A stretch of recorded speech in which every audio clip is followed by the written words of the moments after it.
إن الحمد لله نحمده ونستعينه ونستغفره ونعوذ بالله من شرور أنفسنا ومن سيئات أعمالنا.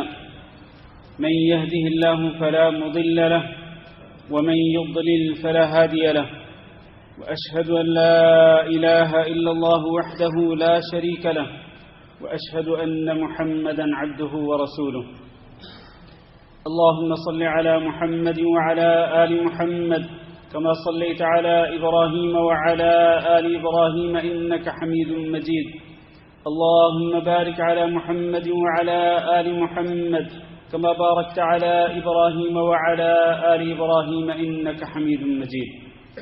أما بعد، فإن خير الحديث كتاب الله، وخير الهدي هدي محمد صلى الله عليه وسلم، وشر الأمور محدثاتها، وكل محدثة بدعة، وكل بدعة ضلالة، وكل ضلالة في النار. أعوذ بالله من الشيطان الرجيم. يا أيها الذين آمنوا اتقوا الله حق تقاته ولا تموتن إلا وأنتم مسلمون. يا أيها الناس اتقوا ربكم الذي خلقكم من نفس واحدة وخلق منها زوجها وبث منهما رجالا كثيرا ونساء، واتقوا الله الذي تساءلون به والأرحام إن الله كان عليكم رقيبا. يا أيها الذين آمنوا اتقوا الله وقولوا قولا سديدا يصلح لكم أعمالكم ويغفر لكم ذنوبكم، ومن يطع الله ورسوله فقد فاز فوزا عظيما. عزیز القدر بھائیوں اور دوستوں اور معززات ماؤں، بہنوں، بیٹیوں اور خواتین اسلام، آج کے خطبہ جمعہ کی ابتدا میں ایک حدیث پاک سے کرتا ہوں. حضرت زید بن خالد الجہنی رضی اللہ تعالیٰ عنہ بیان کرتے ہیں کہ رسول اکرم صلی اللہ علیہ وسلم نے حدیبیہ کے مقام پر فجر کی نماز پڑھائی. حدیبیہ ایک چھوٹی سی بستی کا نام ہے جو مکہ مکرمہ کے بالکل قریب ہے. نبی صلی اللہ علیہ وسلم عمرہ کرنے کے لیے جانا چاہ رہے تھے مکہ مکرمہ کے اندر، لیکن حدیبیہ کے مقام پر مکہ والوں نے نبی صلی اللہ علیہ وسلم اور آپ صلی اللہ علیہ وسلم کے صحابہ کرام کو روک دیا. نبی صلی اللہ علیہ وسلم اور آپ کے صحابہ کرام جب حدیبیہ کے مقام پر رکے ہوئے تھے تو ایک دن نبی صلی اللہ علیہ وسلم نے فجر کی نماز پڑھائی اور اسی رات بارش بھی ہوئی تھی. یہ حدیث میں آج باہر کے موسم کو سامنے رکھتے ہوئے سب سے پہلے آپ کے سامنے بیان کر رہا ہوں، اور اس کا تعلق آج کے خطبہ جمعہ کے موضوع کے ساتھ بھی ہے. تو نبی صلی اللہ علیہ وسلم جب نماز سے فارغ ہوئے تو آپ نے پوچھا کہ هل تدرون ماذا قال ربکم، کیا تمہیں پتا ہے کہ آج تمہارے رب نے کیا کہا ہے؟ صحابہ کرام نے کہا اللہ ورسولہ اعلم، اللہ اور اس کے رسول کو زیادہ علم ہے. اس سے یہ بھی ثابت ہوتا ہے کہ انسان کو اگر علم نہ ہو، اس سے اگر کوئی سوال پوچھا جائے اور اس کا علم نہ ہو تو وہ یہی کہے کہ اللہ بہتر جانتا ہے. وہ آگے سے وہ اٹکل پچو نہ لگائے، وہ تکے نہ مارے، اندازہ نہ لگائے کہ اس سوال کا جواب یہ بھی ہو سکتا ہے، یہ بھی ہو سکتا ہے. خصوصاً جب سوال شریعت کے متعلق ہو تو پھر وہاں پر اٹکل پچو نہیں لگانے چاہیے. صحابہ اکرام نے کہا کہ اللہ اور اس کے رسول کو ہی زیادہ علم ہے کہ آج کی صبح اللہ رب العزت نے کیا فرمایا ہے. نبی صلی اللہ علیہ وسلم نے فرمایا کہ اللہ تعالیٰ نے یوں ارشاد فرمایا ہے کہ اصبح من عبادی مؤمن بی وکافر، آج صبح کے وقت میرے بندوں میں سے کچھ ایسے بندے ہیں جو واقعتاً میرے اوپر ایمان لانے والے ہیں، ان کا ایمان سچا ایمان ہے، اور میرے بندوں میں سے ہی کچھ ایسے لوگ بھی ہیں کہ جو میری توحید کا، میری وحدانیت کا انکار کرنے والے ہیں، کچھ مومن اور کچھ کافر. ظاہر ہے کہ یہ بات بہت ہی سنگین تھی، یہ بات بہت ہی سنجیدہ تھی کہ آج صبح کے وقت ہی یہ کیسے ہو گیا کہ میرے بندوں میں سے، اللہ کے بندوں میں سے کچھ بندے مومن اور اللہ ہی کے بندوں میں سے کچھ مومن کافر. یہ بات بہت ہی سیریس تھی. نبی کریم صلی اللہ علیہ وسلم نے فرمایا کہ فَأَمَّا مَنْ قَالَ، جس نے آج یہ کہا کہ مطرنا بفضل اللہ ورحمتہ، آج یہ جو بارش ہوئی ہے، آج رات کو یہ جو بارش ہوئی ہے، یہ اللہ کے فضل اور اللہ کی رحمت کے ساتھ ہوئی ہے، تو اس فَذَلِكَ مُؤْمِنٌ بِي وَكَافِرٌ بِالْكَوْكَبِ، تو یہ بندہ حقیقت میں میرے اوپر ایمان لانے والا ہے اور یہ ستاروں کی تاثیر کا انکار کرنے والا ہے۔ لیکن وَأَمَّا مَنْ قَالَ بِنَوْءِ كَذَا وَكَذَا، اور جس نے یہ کہا کہ یہ جو بارش ہوئی ہے یہ فلاں ستارے کی وجہ سے ہوئی ہے، فلاں ستارہ چونکہ گردش کر رہا ہے، یا فلاں ستارہ جو ہے اس کا یہ معاملہ ہے تو اس کی وجہ سے آج یہ بارش ہوئی ہے، فَذَلِكَ كَافِرٌ بِي، جس نے ستاروں کی تاثیر کا اقرار کیا اس بارش کے معاملے کے اندر، تو یہ شخص جو ہے یہ میرے اوپر یہ مجھ سے انکار کرنے والا، میری توحید کو نہیں ماننے والا، کفر کرنے والا ہے، وہ مؤمن بالکوكب، اور یہ شخص ستاروں کی تاثیر پر ایمان لانے والا ہے۔ میرے بھائیوں، اس سے یہ بات ثابت ہوتی ہے کہ جتنے بھی اس قسم کے موسمی حالات ہوتے ہیں، یہ سارے کے سارے حالات کس کے حکم کے ساتھ ہوتے ہیں؟ اللہ ہی کے حکم کے ساتھ ہوتے ہیں۔ اس میں اللہ کے علاوہ کسی اور کا عمل دخل نہیں ہوتا، خصوصاً ستاروں کی تاثیر، کیونکہ جاہلیت کے دور میں لوگ اس بات کا عقیدہ رکھتے تھے کہ بارش کے معاملے کے اندر اصل میں ستاروں کا کردار ہوتا ہے، ستاروں کا ایک رول ہوتا ہے اس معاملے کے اندر۔ تو اللہ کے نبی صلی اللہ علیہ وسلم چونکہ توحید کا پیغام لے کے آئے تھے، آپ صلی اللہ علیہ وسلم وہ پیغام لے کے آئے کہ جو پیغام حضرت آدم علیہ السلام سے لے کر حضرت عیسیٰ علیہ السلام تک تمام کے تمام انبیاء اور رسولوں کا تھا، اور وہ کیا تھا؟ ان اعبدوا اللہ ما لکم من الہ غیرہ، کہ تم اکیلے اللہ ہی کی عبادت کرو اور اس بات پر یقین کر لو کہ اللہ کے سوا کوئی معبود برحق نہیں ہے، اللہ اکیلا ہی معبود برحق ہے، اس کے ساتھ کوئی معبود برحق نہیں ہے، اللہ کے علاوہ جتنے بھی معبود ہیں وہ سارے کے سارے جھوٹے معبود ہیں، وہ سارے کے سارے باطل معبود ہیں، ان کی کوئی حیثیت نہیں ہے۔ یہ نبی صلی اللہ علیہ وسلم کا پیغام بھی تھا، توحید کا پیغام، اور مکہ والے چونکہ شرک کرتے تھے اور یہ بارش کے معاملے کے اندر بھی وہ اس بات کی تاثیر کے قائل تھے اللہ کے علاوہ کہ ستاروں کا بھی اثر ہوتا ہے بارش کے معاملے کے اندر، تو یہاں بھی شرک کا شبہ ہو سکتا تھا، بلکہ یہ ایک مشرکانہ عقیدہ ہے۔ تو نبی کریم صلی اللہ علیہ وسلم نے موسمی حالات کو دیکھ کر، چونکہ حدیبیہ میں رات کو بارش ہوئی تھی، آپ صلی اللہ علیہ وسلم نے حقیقت واضح کر دی کہ دیکھو یہ سارے کے سارے موسمی حالات اللہ کے حکم کے ساتھ ہوتے ہیں، ان حالات کے اندر ستاروں کا کوئی کردار نہیں ہوتا۔ میرے بھائیوں، آج کا جو خطبہ جمعہ ہے اس کا موضوع بھی یہی ہے۔ اللہ تعالیٰ نے قرآن مجید میں ارشاد فرمایا، الذین آمنوا ولم يلبسوا ایمانهم بظلم اولئک لهم الامن وهم مہتدون، جو ایمان لائے، جو لوگ ایمان لائے اللہ رب العزت پر، اور ظاہر ہے کہ اللہ رب العزت پر ایمان لانے کا معنی کیا ہے؟ اس کا معنی یہ ہے کہ وہ اکیلے اللہ رب العزت کو معبود برحق مانتے ہوں، اللہ رب العزت کو ہی خالق و مالک، اللہ رب العزت کو ہی رزاق، اللہ رب العزت کو ہی مدبر الامور، اللہ رب العزت کو ہی حاجت روا اور مشکل کشا، اللہ رب العزت کو ہی نفع نقصان کا مالک سمجھتے ہوں، اور اکیلے اللہ رب العزت کی عبادت کرتے ہوں، اس کی عبادت میں کسی کو شریک نہ بناتے ہوں۔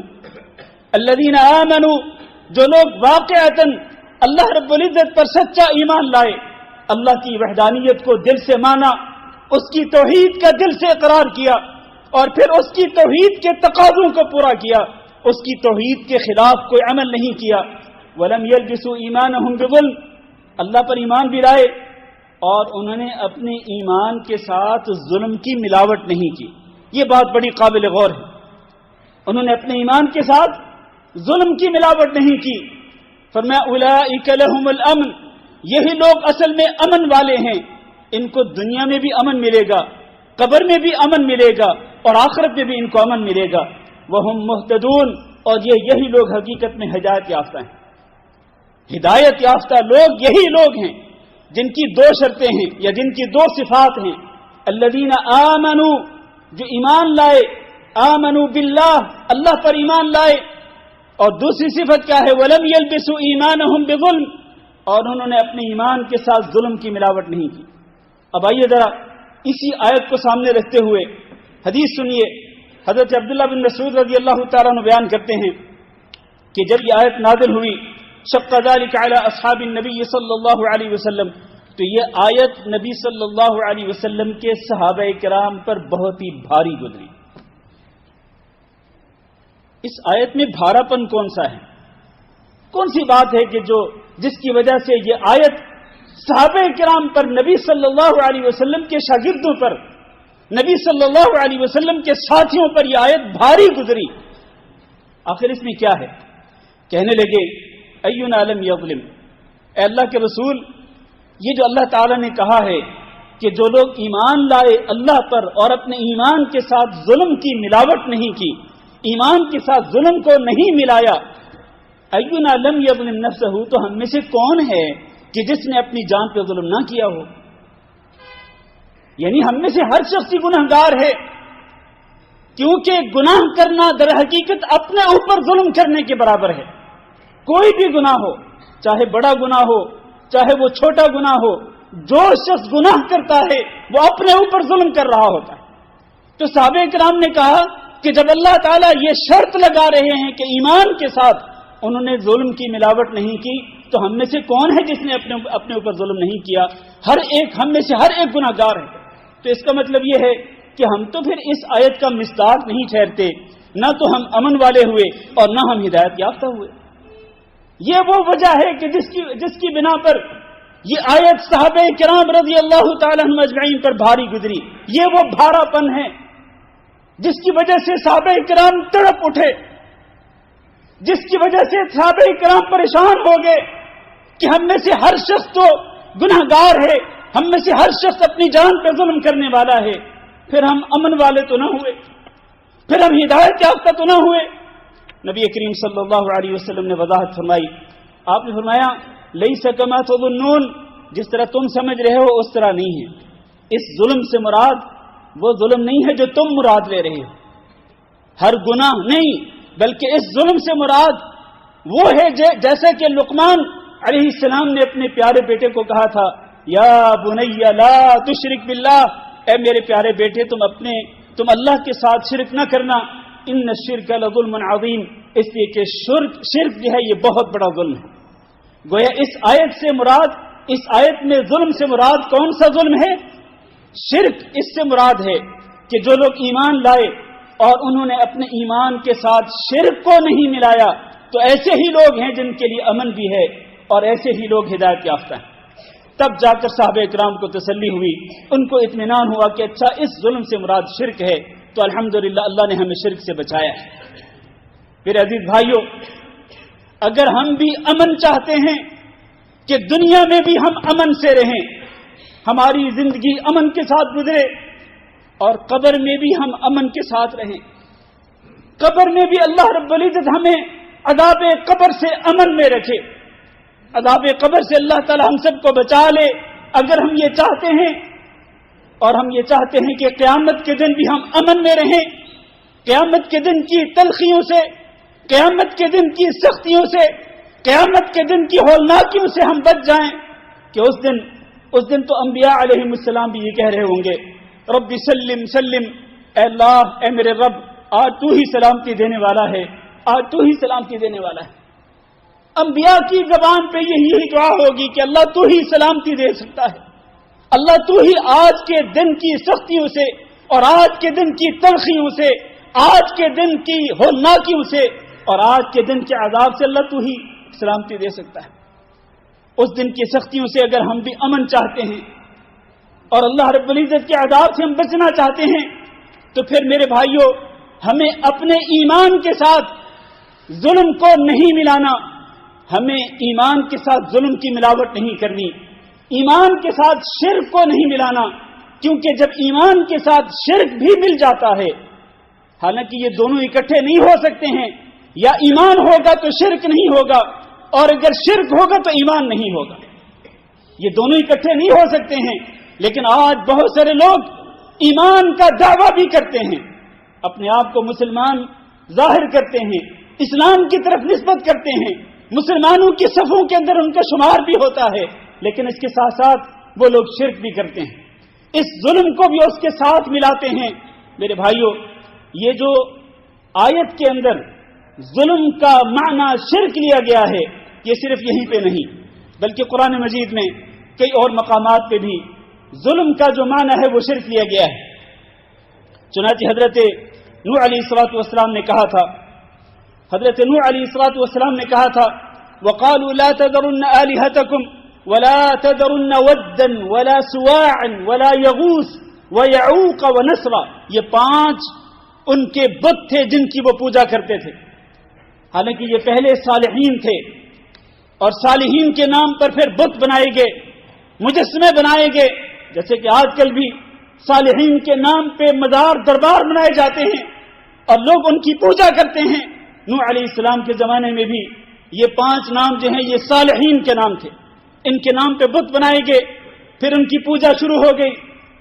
اللہ تعالیٰ نے فرمایا وَقَدْ أَضَلُّوا كَثِيرًا، انہوں نے بہت سارے لوگوں کو گمراہ کیا۔ وَلَا تَزِدِ الظَّالِمِينَ إِلَّا ضَلَالًا، حضرت نوح علیہ السلام نے بد دعا کرتے ہوئے کہا تھا کہ ان ظالموں کی گمراہی میں اللہ اور اضافہ کر دے، کیونکہ نوح علیہ السلام 950 سال 950 سال اللہ کی توحید کی طرف دعوت دیتے رہے اور یہ پیغام دیتے رہے کہ اللہ کے سوا کسی کی عبادت نہ کرو، لیکن 950 سال کی دعوت کے بعد بھی ما آمن معه الا قلیل، نوح علیہ السلام پر ایمان لانے والے بہت ہی کم لوگ تھے۔ اس لیے آخر کار نوح علیہ السلام نے بد دعا کر دی کہ یہ لوگ جو اپنی ضد اور ہردردی پہ قائم ہیں اور ان بتوں کی پوجا کو چھوڑنے پر تیار نہیں، اللہ ان ظالموں کی گمراہی کے اندر اور اضافہ کر دے۔ اور آگے اور بھی بد دعا کے الفاظ ہیں سورۃ نوح کے اندر۔ میرے بھائیوں، تو یہاں نوح علیہ السلام کن لوگوں کو ظالم قرار دے رہے ہیں؟ وہ جو کہ شرک کرتے تھے، جس کا مطلب یہ ہے کہ شرک سب سے بڑا ظلم ہے۔ اور اسی طرح سے آپ دیکھیں حضرت موسیٰ علیہ السلام نے بھی کہا تھا انکم ظلمتم انفسکم باتخاذکم العجل، کہ لوگوں تم نے بچڑے کی پوجا کر کے اپنی جانوں پہ ظلم کیا ہے۔ تو یہاں ان موسیٰ علیہ السلام کی قوم کا ظلم کیا تھا؟ وہ ظلم سب سے بڑا ظلم تھا کہ انہوں نے بچڑے کو جس کو سامری نے اپنے ہاتھوں سے بنایا تھا، تو اس سامری کی پوجا اس بچڑے کی پوجا شروع کر دی تھی، سامری کے بنے ہوئے بچڑے کی پوجا شروع کر دی تھی۔ اس کو موسیٰ علیہ السلام نے ظلم قرار دیا، یعنی شرک جو ہے وہ ظلم ہوتا ہے، بلکہ بہت بڑا ظلم ہوتا ہے۔ اسی طرح سے اللہ تعالی نے نصارہ اور مسیحیین کے بارے میں ارشاد فرمایا کہ لقد کفر الذین قالوا ان اللہ هو المسیح ابن مریم، اور آخر میں فرمایا کہ وما للظالمین من انصار، یہ لوگ جو کہ یہ کہتے ہیں کہ اللہ وہی ہے جو کہ مسیح ابن مریم ہے، یا یہ کہتے ہیں کہ مسیح ابن مریم ہی اللہ ہے، تو یہ لوگ کافر ہو گئے۔ اور اللہ نے فرمایا وما للظالمین من انصار، ان ظالموں کے لیے کوئی مددگار نہیں ہوگا۔ تو مسیحی لوگوں نے، نصارہ نے ظلم کیا تھا، انہوں نے کہا تھا کہ مسیح عیسیٰ بن مریم جو ہیں یہی حقیقت میں اللہ رب العزت ہے، اور یہ شرک ہے۔ اس کو حضرت عیسیٰ علیہ السلام نے یہی کہا تھا کہ یہ ظالم جو ہیں ان ظالموں کے لیے کوئی مددگار نہیں ہوگا۔ اسی طرح اللہ تعالیٰ قرآن مجید میں ارشاد فرماتے ہیں یہ مشرکین مکہ کے بارے میں وَمِنَ النَّاسِ مَن يَتَّخِذُ مِن دُونِ اللَّهِ أَندَادًا يُحِبُّونَهُمْ كَحُبِّ اللَّهِ، لوگوں میں سے کئی لوگ ایسے ہیں کہ جو اللہ کو چھوڑ کر دوسروں کو اللہ کا شریک بناتے ہیں اور ان سے ویسی محبت کرتے ہیں جیسی محبت صرف اللہ تعالیٰ سے ہونی چاہیے۔ آگے فرمایا وَلَوْ يَرَى الَّذِينَ ظَلَمُوا، یہ لوگ جو ظلم کر رہے ہیں ان کا ظلم کیا تھا کہ وہ اللہ کے علاوہ کسی اور کو وہ معبود مانتے تھے، کسی اور کو وہ حاجت روا اور مشکل کشا مانتے تھے۔ تو اللہ نے فرمایا جب یہ ظلم کرنے والے لوگ دیکھیں گے، کیا دیکھیں گے؟ وَلَوْ يَرَى الَّذِينَ ظَلَمُوا إِذْ يَرَوْنَ الْعَذَابَ، عذاب کو دیکھیں گے تو ان کو یقین ہو جائے گا کہ ان القوت للہ جمیعا وان اللہ شدید العذاب، کہ آج کے دن قوت پوری کی پوری اللہ رب العزت کی ہے اور اللہ بہت ہی سخت عذاب دینے والا ہے۔ تو یہاں اللہ رب العزت نے کن کو ظالم قرار دیا ہے؟ ان کو جو کہ خانہ کعبہ میں رکھے ہوئے بتوں کی پوجا کرتے تھے۔ تو ان تمام آیات سے ثابت ہوتا ہے کہ ظلم جو ہے یہ شرک جو ہے یہ بہت بڑا ظلم ہے۔ کہ اس سے بڑا ظلم کوئی نہیں ہو سکتا ہے۔ میرے بھائیو ذرا سوچیں آپ کہ یہ جو شرک ہے یہ سب سے بڑا ظلم آخر کیوں ہے؟ اس کی وجہ کیا ہے؟ وجہ یہ ہے کہ ظلم کس چیز کا نام ہے یا ظلم کی ڈیفینیشن کیا ہے؟ اہل علم یہ کہتے ہیں کہ ظلم کہتے ہیں اس چیز کو کہ وضع الشیء فی غیر محلہ، کسی چیز کو اس کی اصل جگہ پہ نہ رکھنا بلکہ کسی اور جگہ پہ رکھ دینا۔ مثال کے طور پر جوتا پہننے کا اصل مقام کیا ہے؟ اصل مقام یہ ہے کہ جوتا جو ہے یہ پاؤں کے اندر رہے، یہ عدل ہے، انصاف ہے کہ جوتا پاؤں کے اندر رہے۔ لیکن اگر اسی جوتے کو اٹھا کر سر پہ رکھ دیا جائے تو یہ کیا ہوگا؟ یہ ظلم ہوگا۔ اسی جوتے کو اٹھا کر اگر سر پہ رکھیں گے تو یہ ظلم ہوگا۔ بالکل اسی طرح سے آپ سمجھ لیجئے کہ عبادت صرف اور صرف اللہ رب العزت کا حق ہے، کہ عبادت صرف اور صرف اللہ رب العزت کی جائے، اسی سے دعا مانگی جائے، اسی کے لیے رکوع کیا جائے، اسی کے سامنے اپنے جبیل نیاز کو جھکایا جائے، اسی کے سامنے سجدہ کیا جائے۔ وہی حاجت روا، وہی مشکل کشا، وہی نفع نقصان کا مالک، اسی پر توکل کیا جائے، اسی سے امیدیں وابستہ کی جائیں، اسی کا خوف اپنے دل میں بسایا جائے۔ لیکن اگر یہ عبادت اللہ رب العزت کو دینے کو چھوڑ کر، یعنی عبادت کا جو حق ہے یہ اللہ رب العزت کو نہ دیا جائے، یہ حق اگر کسی اور کو دے دیا جائے، کسی اور کو معبود مانا جائے، کسی اور کو غوث اور داتا مانا جائے تو یہ بہت بڑا ظلم ہے۔ اور پھر ذرا سوچیں وہ بندہ جو کہ شرک کرتا ہے وہ کس طرح سے ظلم کرتا ہے کہ وہ اس کو جس کو مٹی سے پیدا کیا گیا ہے، میری بات ذرا توجہ سے سنیے گا، وہ جس کو مٹی سے پیدا کیا گیا اس کو اس ذات کے برابر قرار دیتا ہے کہ جس کے ہاتھ میں ملکیت ہے، بادشاہت ہے، آسمانوں کی بھی زمین کی بھی، اور آسمانوں اور زمین کے درمیان جتنی مخلوقات ہیں وہ ان تمام کی تمام چیزوں کا مالک ہے۔ تو جس کو مٹی سے پیدا کیا گیا اس کو اس مالک کے ارض و سما کے برابر قرار دینا یہ کیا ظلم نہیں ہے؟ اس سے بڑا ظلم کیا ہو سکتا ہے؟ اور پھر وہ جو کہ ہر اعتبار سے ناقص ہے، وہ انسان جس کے اندر عیب ہی عیب ہیں، جس کے اندر نقائص ہی نقائص ہیں، انسان کوئی بھی ہو، میرے بھائیوں یہ بات یاد رکھنا، انبیاء علیہم السلام کو چھوڑ کر کوئی بھی انسان کامل نہیں ہو سکتا ہے، ہر انسان کے اندر کوئی نہ کوئی عیب ہوگا۔ تو وہ انسان جو عیبوں سے بھرا ہوا ہے، جس کے اندر نقائص ہی نقائص ہیں کہ اس کے اوپر اونگ بھی آتی ہے، اس کے اوپر نیند بھی آتی ہے، اور وہ کھانے پینے کا بھی محتاج ہے، وہ پیشاب پخانہ کرنے کا بھی محتاج ہے، وہ بیمار بھی ہوتا ہے اور اس کو مختلف چیزوں کی ضرورت بھی ہوتی ہے، تو جو دوسری چیزوں کا محتاج جس کے اندر نقائص ہی نقائص، اس کو اٹھا کر آپ اگر اللہ رب العزت کے برابر کر دیں گے تو کیا یہ بہت بڑا ظلم نہیں ہوگا؟ اب اس سے بڑا ظلم کیا ہو سکتا ہے میرے عزیز بھائیوں؟ تو اس لیے میرے بھائیوں ہمیں یہ بات یاد رکھنی چاہیے کہ ایمان کے ساتھ کبھی بھی ظلم کی ملاوٹ نہیں ہونی چاہیے، ایمان کے ساتھ شرک کی ملاوٹ نہیں ہونی چاہیے۔ حضرت عبداللہ بن مسعود رضی اللہ تعالیٰ عنہ کہتے ہیں میں نے رسول اکرم صلی اللہ علیہ وسلم سے پوچھا کہ سب سے بڑا گناہ کیا ہے؟ تو آپ صلی اللہ علیہ وسلم نے فرمایا ان تجعل للہ ندا وهو خلقک، سب سے بڑا گناہ یہ ہے کہ تم اللہ کا شریک بناؤ، اللہ کے سوا کسی اور کو حاجت روا، مشکل کشا، غوث اور کسی کو داتا سمجھو، جبکہ اللہ نے تمہیں پیدا کیا، اللہ نے جب تمہیں پیدا کیا ہے تو پھر اللہ ہی کو تم داتا بھی سمجھو، غوث بھی سمجھو۔ لیکن اگر تم اللہ کو چھوڑ کر کسی اور کو یہ اختیارات دو گے، اللہ کا شریک بناؤ گے، تو یہ سب سے بڑا ظلم ہے، سب سے بڑا گناہ ہے۔ حضرت عبداللہ بن مسعود نے کہا اللہ کے رسول واقعتاً یہ بہت بڑا گناہ ہے، لیکن آپ یہ فرمائیے کہ اس کے بعد پھر دوسرے نمبر پہ کون سا بڑا گناہ ہے؟ دوسرے نمبر پہ بڑا گناہ کون سا ہے؟ تو نبی کریم صلی اللہ علیہ وسلم نے فرمایا ان تقتل ولدک مخافۃ ان یطعم معک، کہ تم اپنے بیٹے کو، ہونے والی اولاد کو جو ماں کے پیٹ میں ہے اس کو مار دو، مختلف عذر بنا کر، بہانے بنا کر۔ آج کل جیسے کہ ابورشن ہوتی ہے، بچہ ہوتا ہے، حمل ٹھہر جاتا ہے، لیکن پھر ابورشن کے ذریعے بچے کو مار دیا جاتا ہے، یہ بھی بچے کو قتل کرنے کے برابر ہے۔ یا پھر بچہ پیدا ہو جائے تو جس طرح لوگ جاہلیت کے دور میں بیٹیوں کو مار دیا کرتے تھے کہ کہیں یہ بیٹیاں شرمندگی کا سبب نہ بنے، تو اللہ کے رسول نے فرمایا شرک کے بعد سب سے بڑا گناہ کیا ہے کہ تم اپنی اولاد میں سے کسی کو مار دو اس خوف سے کہ یہ کل کو جب بڑا ہوگا تو یہ جب پیدا ہو جائے گا تو یہ میرے ساتھ بیٹھ کر کھانا کھائے گا، تو میں کہاں سے اس کو کھلاؤں گا؟ جیسے کہ آج کل بھی پروپیگنڈا کیا جاتا ہے کہ بچے دو ہی اچھے، تیسرا بچہ پیدا ہوگا، چوتھا ہوگا تو کہاں سے کھلاؤ گے؟ تمہارے تو اتنے سورسز نہیں ہیں۔ اور اللہ کے بندے، جو اللہ تمہیں کھلا رہا ہے، جو تمہاری بیوی کو کھلا رہا ہے، جو ان دو بچوں کو کھلا رہا ہے، وہ اللہ کیا تیسرے، چوتھے اور پانچویں بچے کو نہیں کھلا سکتا ہے؟ تو پھر اس کو مارنے کی ضرورت کیا ہے؟ عبداللہ بن مسعود کہتے ہیں میں نے پوچھا کہ اس کے بعد پھر تیسرے نمبر پہ کون سا گناہ بڑا ہے؟ تو اللہ کے رسول نے فرمایا انتزانی حلیلۃ جارکا، کہ تم اپنے پڑوسی کی بیوی سے زنا کرو، یہ تیسرے نمبر پہ گناہ آتا ہے۔ میرے عزیز بھائیوں، اس سے یہ ثابت ہوتا ہے کہ شرک جو ہے یہ سب سے بڑا گناہ ہے۔ اور آپ کو یہ پتہ ہے کہ شرک وہ واحد گناہ ہے، وہ واحد گناہ ہے کہ جس کی اللہ رب العزت قیامت کے دن مغفرت نہیں فرمائے گا۔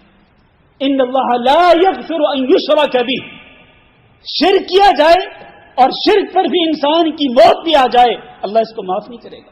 وَيَغْفِرُ مَا دُونَ ذَلِكَ لِمَن يَشَاءُ، شرک سے کم تر جتنے بھی گناہ ہے اللہ تعالیٰ جس کو چاہے گا معاف کر دے گا، لیکن شرک جیسا گناہ معاف نہیں ہوگا اگر مرنے سے پہلے اس سے توبہ نہیں کی۔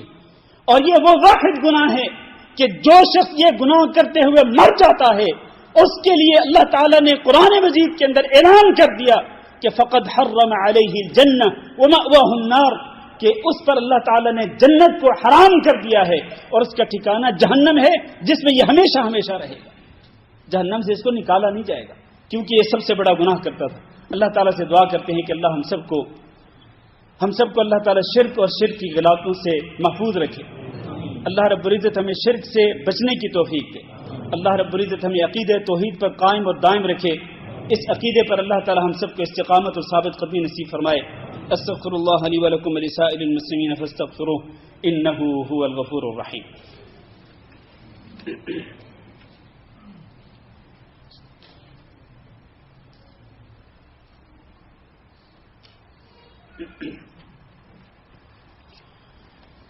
إن الحمد لله نحمده ونستعينه ونستغفره ونعوذ بالله من شرور أنفسنا ومن سيئات أعمالنا، من يهده الله فلا مضل له ومن يضلل فلا هادي له، وأشهد أن لا إله إلا الله وحده لا شريك له، وأشهد أن محمدا عبده ورسوله۔ اللهم صل على محمد وعلى آل محمد كما صليت على إبراهيم وعلى آل إبراهيم إنك حميد مجيد۔ اللهم بارك على محمد وعلى آل محمد كما باركت على إبراهيم وعلى آل إبراهيم إنك حميد مجيد۔ أما بعد، عزیز بھائیو اور دوستو،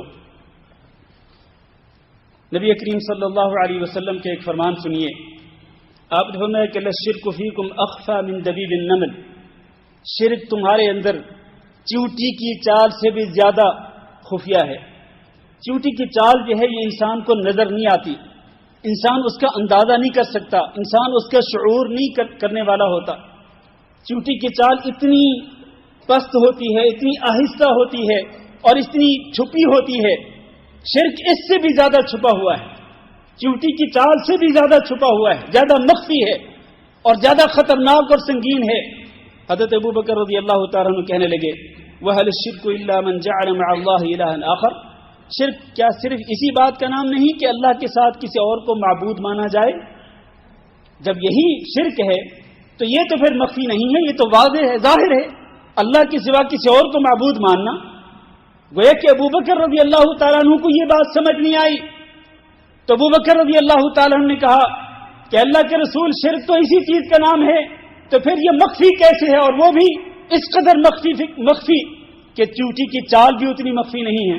تو اللہ کے رسول نے پھر فرمایا والذی نفسی بیدہ، اللہ کی قسم، اس ذات کی قسم جس کے ہاتھ میں میری جان ہے، للشرک اخفی من دبیب النمل، شرک یقینی طور پر چیونٹی کی چال سے بھی زیادہ مخفی اور خفیہ ہوتا ہے۔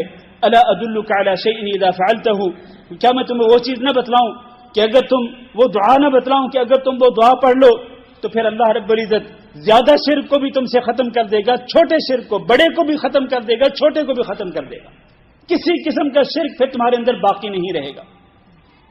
تو یہ جو دعا نبی صلی اللہ علیہ وسلم بتلا رہے ہیں، اور کس کو بتلا رہے ہیں؟ اپنے خلیل، اپنے گہرے دوست حضرت ابوبکر صدیق رضی اللہ تعالیٰ عنہ، جو رفیق غار تھے اور رفیق سفر تھے نبی صلی اللہ علیہ وسلم کے، جن کو نبی صلی اللہ علیہ وسلم جن سے سب سے زیادہ محبت کرتے تھے اپنے صحابہ کرام میں سے۔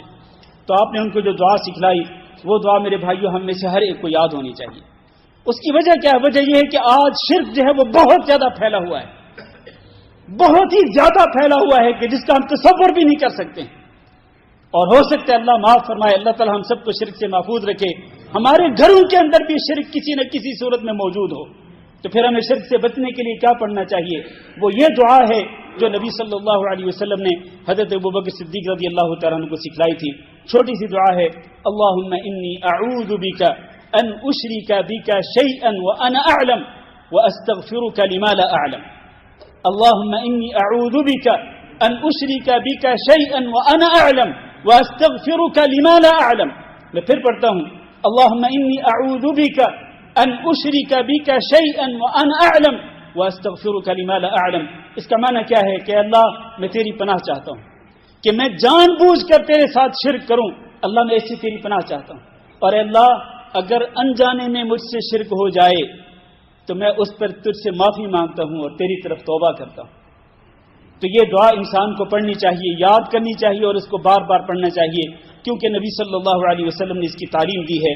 میرے عزیز بھائیوں، آج کے خطبے کا اختتام جو ہم ایک اور بات سے کرتے ہیں، اور اس کا بھی تعلق کسی عقیدے کے ساتھ. میرے بھائیوں، آپ جانتے ہیں کہ کرسمس کا موسم ہے. 25 دسمبر کو لوگ کرسمس مناتے ہیں، کرسمس کا کیک کاٹتے ہیں، کرسمس کی مبارکباد دیتے ہیں، مبارکباد وصول کرتے ہیں، گفٹ دیتے ہیں اور گفٹ وصول کرتے ہیں. میرے بھائیوں، آپ کو یہ پتہ ہے کہ یہ کرسمس کن لوگوں کا مذہبی تہوار ہے؟ یہ ان لوگوں کا مذہبی تہوار ہے کہ جو اللہ رب العزت کا بیٹا مانتے ہیں. اور اللہ رب العزت کا بیٹا ماننا یہ اللہ رب العزت کو نعوذ باللہ گالیاں دینے کے مترادف ہے.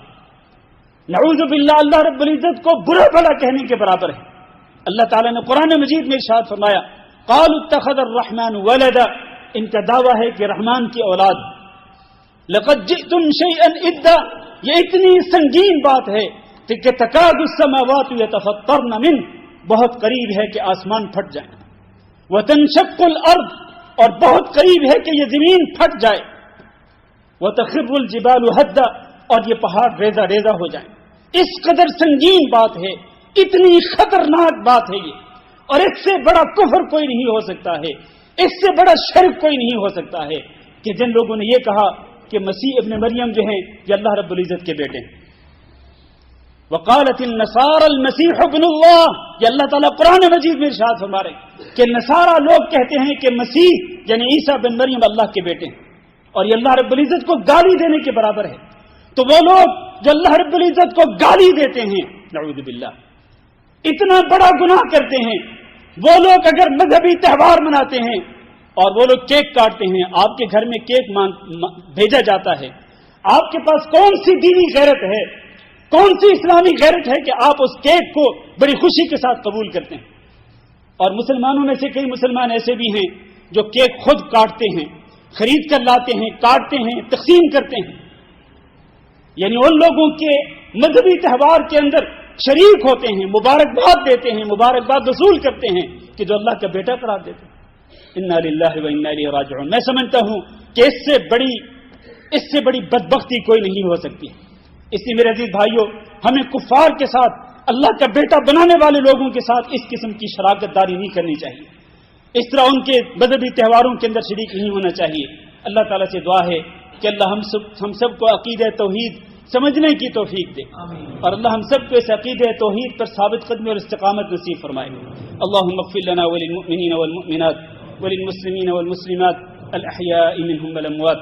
اللهم إنا نسألك العفو والعافية والمعافاة الدائمة في الدنيا والآخرة.